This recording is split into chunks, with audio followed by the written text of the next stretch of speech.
Kini dengan RM10 korang boleh bawa anak-anak korang untuk mandi di sini. Nature Langat Escape. Jom. Kolam ini tak jauh daripada Kuala Lumpur dan ini saya tunjukkan pintu masuk.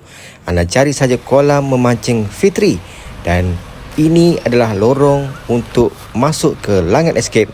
Jalan depan sikit jumpa titik ini. Rasai ketenangan di sini dan saya nak tunjuk depan ini adalah parking untuk kaki pancing dan jalan depan sikit adalah parking untuk Langat Escape. Ayuh kita lihat keindahan dan juga uniknya Nature Langat Escape dengan pemandangan cukup indah dan mendamaikan.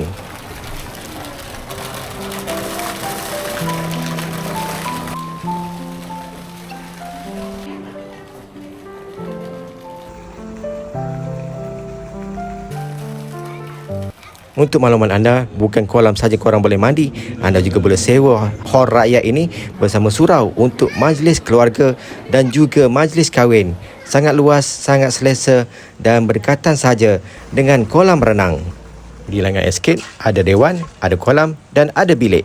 Jadi sesiapa yang datang ke KL ni nak cari tempat nature dan juga healing yang best, jangan lupa singgah di Nature Langat Escape. Salam jumpa lagi. Bye-bye.